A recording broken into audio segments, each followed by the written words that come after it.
ফেটে গেল দিদিমণির ঢোল। এতদিন কোটি কোটি টাকা খরচ করে নিজের ওই পোষা ডিজিটাল গাধাদের দিয়ে খুব প্রচার করার চেষ্টা করছিলেন না দিদিমণি এবং তার দলবল, যে এসআইআর করার ফলে বিজেপি এই বাংলায় নিশ্চিতভাবে ডুবতে চলেছে। সমস্ত হিন্দুদের নাম কেটে বাদ দিয়ে দেওয়া হচ্ছে, মতুয়ারা বাদ চলে যাচ্ছে, ফলে বিজেপি 50 কেন, এবার বোধহয় 10-এর নিচে নেমে চলে আসবে। কিন্তু কিন্তু অবশেষে আর মুখোশটা তিনি ধরে রাখতে পারলেন না। আজকে অফিসিয়ালি কান্নাকাটি করে প্রধান নির্বাচন কমিশনার জ্ঞানেশ কুমারকে চিঠি পাঠিয়ে দিলেন এবং সেখানে সেখানে লিখে দিলেন এসআইআর হওয়ার ফলে অপূরণীয় ক্ষতি হতে চলেছে। না, তিনি মচকাবেন না, তিনি ভাঙবেন ঠিক আছে, কিন্তু মচকাবেন না। সেই জন্য একটু ঘুরিয়ে কথাটা লিখেছেন, কিন্তু যে কথা লিখেছেন, যে পয়েন্টগুলো তুলেছেন, সেই জায়গা থেকে ছত্রে ছত্রে শুধু একটা জিনিসই বোঝা যাচ্ছে, দিদিমণি এই এসআইআর এর ফলে ঠিক কতখানি ঘাবড়ে গেছেন, কতখানি টেনশনে আছেন। আর শুভেন্দু অধিকারী তার পাল্টা অ্যান্টিডোটটা দিয়েছেন, যন্ত্রণার এই তো সবে শুরু, এখনো দাঁড়ান, অনেক পথ চলা বাকি আছে। এসআইআর এর পশ্চিমবঙ্গ আর বিহারের জন্য আলাদা নিয়ম, একগুচ্ছ অভিযোগ তুলে মমতা ফের চিঠি লিখলেন জ্ঞানেশকে, এবং সেখানে ওই যেগুলো ইয়েলো কালারে মার্ক করে দিয়েছি, ভালো করে সেগুলো একটু পড়ুন তো। 3.5 পাতার চিঠিতে মুখ্যমন্ত্রী এসআইআর প্রক্রিয়ায় বিভিন্ন অনিয়মের অভিযোগ তুলে জানিয়েছেন, এগুলির সমাধান না হলে অপূরণীয় ক্ষতি হয়ে যাবে। কার অপূরণীয় ক্ষতিটা হয়ে যাবে বোঝা যাচ্ছে। আজকে বিজেপির যদি অপূরণীয় ক্ষতি হয়ে যায়, তাহলে মাননীয় কি আর চিঠি লিখে, সেটাও 3.5 পাতার, জ্ঞানেশ কুমারকে এত আকুলি বিকুলি করবেন? তিনি তো বলবেন যে পিকনিক শুরু করে দাও ভাই, আমরা জিতে গেছি, বিজেপি ফিনিশ। 250-60 বলছিলাম, 294টা আসনেই আমরাই জিতছি, আমরাই ক্ষমতায় আসছি। অপূরণীয় ক্ষতিটা কার, আতঙ্কটা কোথায় গেছে বুঝতে পারছেন? তিনি বলছেন বহু বৈধ ভোটাধিকার হারাবেন বলেও আশঙ্কা প্রকাশ করেন মুখ্যমন্ত্রী। ওই বৈধ ভোটারের আগে অটা লিখতে তিনি ভুলে গেছেন বোধহয়। বৈধ ভোটার হারাচ্ছে, এই তো 58,20,000 সামথিং নাম বাদ গেছে। সেখান থেকে এখনো অবধি কতগুলো বৈধ ভোটারকে বার করা গেছে?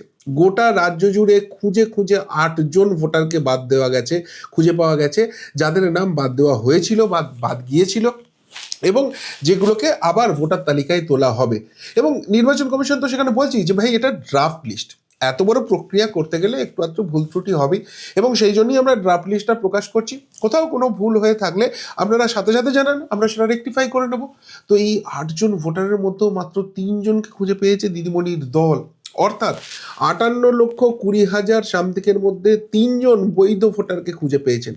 উল্টো দিকে আগামী দিনে ওই যেটা 1,67,00,000 ছিল, সেটা এখন নির্বাচন কমিশন ঝাড়াই বাছাই করে মোটামুটি 94 লক্ষ 96 লক্ষ এরকম একটা ডেটাতে চলে এসছে, যাদেরকে এই হিয়ারিং পর্বে ডাকা হবে।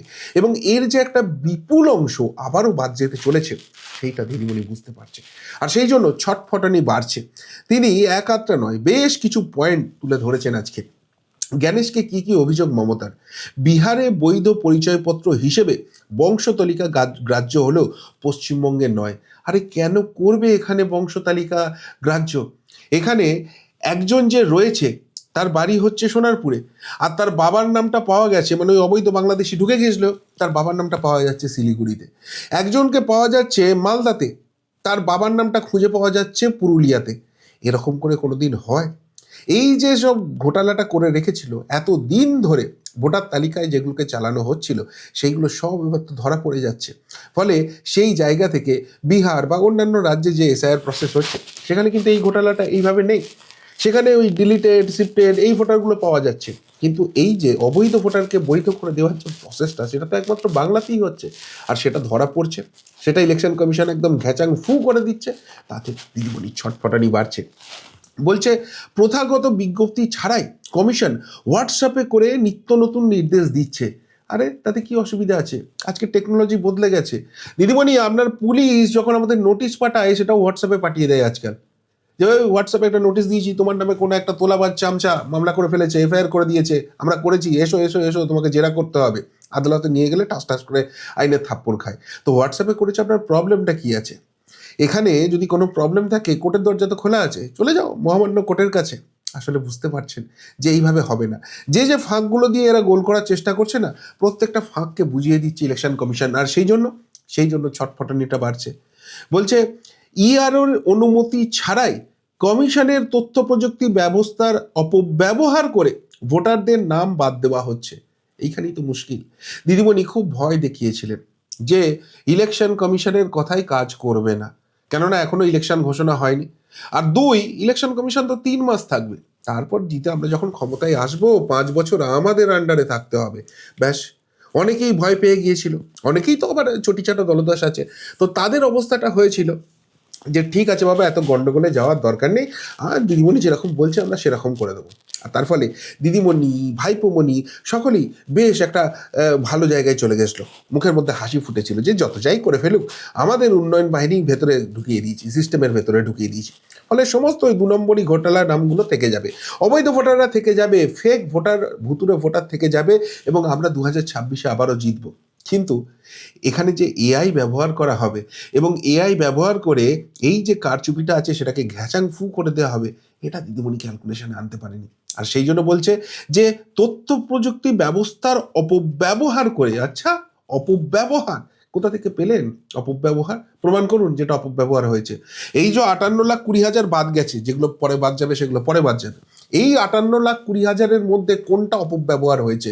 এত যে ডিলিটেড ভোটার, ভুতুরে ভোটার এখানে ছিল, আপনার দলের লোক, বাড়ির লোক বলে দিয়েছে যে মারা গেছে, কে ডিলিট করে দাও, আপনার দলের লোক গিয়ে ডিলিট করতে দেয়নি, তার দায় কে নেবে?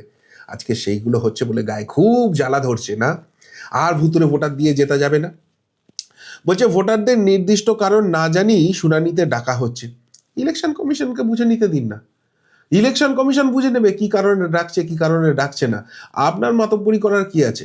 আপনি শুধু খুঁজে বার করুন যে অবৈধভাবে কাকে বাদ দেওয়া হয়েছে, বাকি সাধারণ মানুষকে গিয়ে জিজ্ঞেস করুন। হ্যাঁ, কিছু কিছু মানুষের অসুবিধা হচ্ছে, কিছু কিছু মানুষকে হয়রানির শিকার হতে হচ্ছে, কিন্তু কিন্তু 99% মানুষ তারা বলছে যে এসআইআর প্রসেসটা দরকার আছে।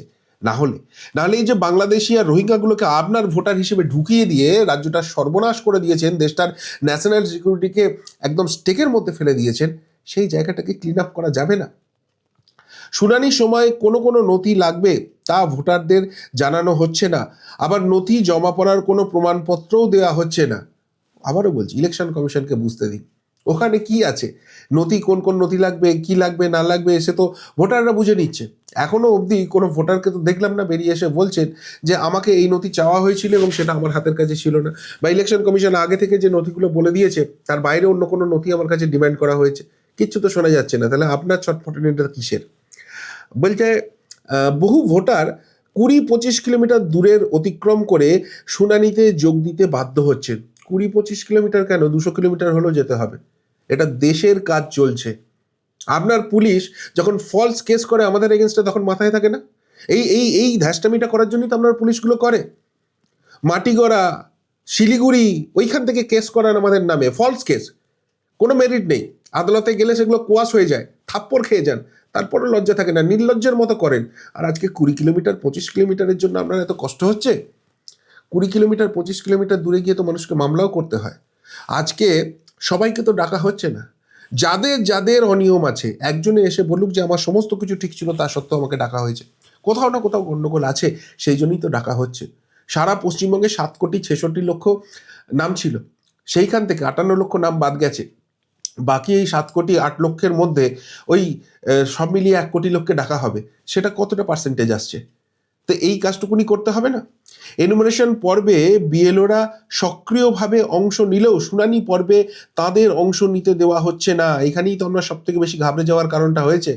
কেননা এইখানে যদি সক্রিয়ভাবে অংশগ্রহণ করতে দেওয়া হতো, তাহলে আপনার ওই ধেড়ে বুড়ো এমএলএটা ছিল না, কি নাম, অসিত না কি নাম, ওই মালটার মতো গিয়ে সব তাণ্ডব চালাতো, যেরকম করে উন্নয়ন বাহিনীকে দিয়ে ভোট লুট করান সেরকম সব করতো নাকি?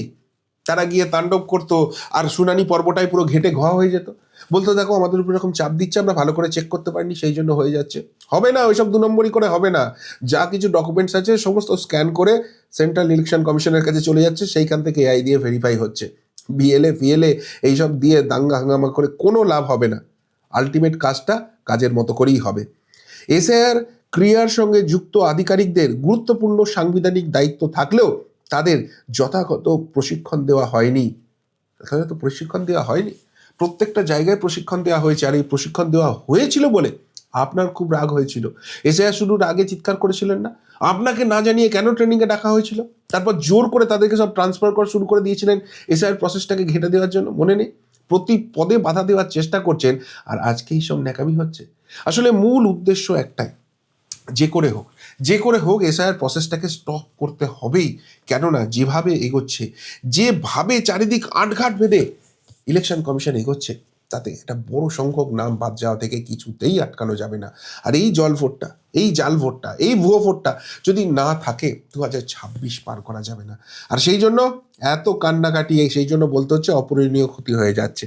কিন্তু ভুলে গেছেন এই রাজ্যে একজন পাহারাদার হয়ে গেছেন, একজন গণতন্ত্রের পাহারাদার রয়েছেন, তিনি মাননীয় বিরোধী দলনেতা শুভেন্দু অধিকারী। পরিষ্কারভাবে মাননীয়া যখন এইসব অভিযোগগুলো করেছেন, তিনি পাল্টা চিঠি দিয়ে দিয়েছেন। ভোটার তালিকা সংশোধন করে মুখ্যমন্ত্রীর অভিযোগ ভিত্তিহীন, নির্বাচন কমিশনকে পাল্টা চিঠি শুভেন্দুর। প্রত্যেকটা পয়েন্টকে তিনি যুক্তি দিয়ে খারিজ করেছেন এবং বলেছেন যে ইলেকশন কমিশন এখনো অবধি যা প্রসিডিওর চালাচ্ছেন পূর্ণ সমর্থন আছে এবং স্বচ্ছ ভোটার তালিকার দাবিতে সেটাই কন্টিনিউ হওয়া উচিত। আসলে যে হাওয়াটা তুলে দেওয়া হচ্ছিল, এবং আপনারা অনেকেই সেটাতে বিচলিত হয়ে পড়ছিলেন, অনেকেই বলছিলেন যে ওই তালপাতা সেপাই, তার মুখের হাসিটা দেখেছেন, কতখানি কনফিডেন্স পেয়ে গেছে, আসলে সবটাই তো লুটে নিয়েছে। অনেকেই বলছিলেন যে দিদিমণি তিনি কীরকম নিশ্চিন্ত মুখে আছে দেখেছেন, আসলে ভেতরে বিএলও থেকে আরম্ভ করে সমস্ত কিছুই তো ওদের লোক, আলটিমেটলি কিচ্ছু হবে না, ওই কিছু নামকাওয়াস্তে চুনোপুটি বাদ যাবে, আলটিমেটলি ওরা আবার ড্যাং ড্যাং করে জিতবে। তা নয়, প্রতিটা প্রসিডিওর কীরকম হচ্ছে না হচ্ছে সেটা মনিটর করা হচ্ছে, এবং সেই মনিটর করার যিনি শীর্ষে বসে আছেন তিনি হচ্ছেন মাননীয় শুভেন্দু অধিকারী। যেখানে যা অনিয়ম হচ্ছে, মনে হচ্ছে গন্ডগোল করার চেষ্টা হচ্ছে, সেটা তিনি ইন্টিমেট করছেন তার পার্টির সাহায্যে, এবং সেটা ইলেকশন কমিশনের কাছে যাচ্ছে।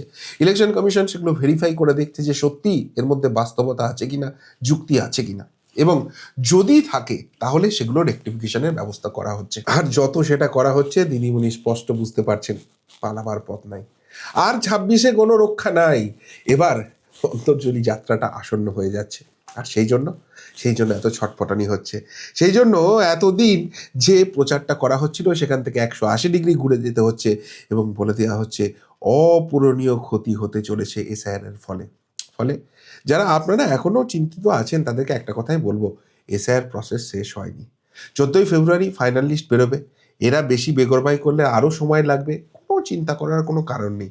শুভেন্দুবাবু বলেই দিয়েছেন যে বেশি কায়দা করতে গেলে টেনিওর শেষ হয়ে গেলে রাষ্ট্রপতি শাসন জারি হয়ে যাবে, আর রাষ্ট্রপতি শাসন একবার জারি হয়ে গেলে এই যারা পাকামি করে এসআইআরটাকে আটকাবার চেষ্টা করছে তারা আর সামান্যতম কোনো স্কোপ পাবে কি? পাবে না। সুতরাং দিদিমণিও বুঝতে পারছেন বিপদটা কী, কিন্তু যাই হোক নির্বাচনটা লড়তে হবে, এবং সেই লড়ার জন্য তিনি ময়দানে আছেন দলের কর্মী সমর্থকদের চাঙ্গা করার জন্য, বড় ভাষণ দিচ্ছেন, কিন্তু তার পয়েন্ট, তার বডি ল্যাঙ্গুয়েজ প্রতি মুহূর্তে প্রতি পদে বুঝেই দিচ্ছে যে এসআইআর প্রসেস তার যে হার সেটাকে কার্যত নিশ্চিত করে দিয়েছে। বাকি এখনও বেশ কিছু স্টেপ আছে, সেগুলোকে অবভিয়াসলি বিজেপিকে করতে হবে, তাহলে পরিবর্তন হবে না, সেই নিয়ে কোনো প্রশ্ন নেই। কিন্তু এসআইআর যে অনেকখানি 2026-এর ভাগ্যটা নির্ধারণ করে দিচ্ছে, সেটা দিদিমণির প্রতি কথাতেই স্পষ্ট হয়ে যাচ্ছে। কি বলবেন আজকে দিদিমণির এই আকুল হয়ে ব্যাকুল হয়ে কান্না নিয়ে?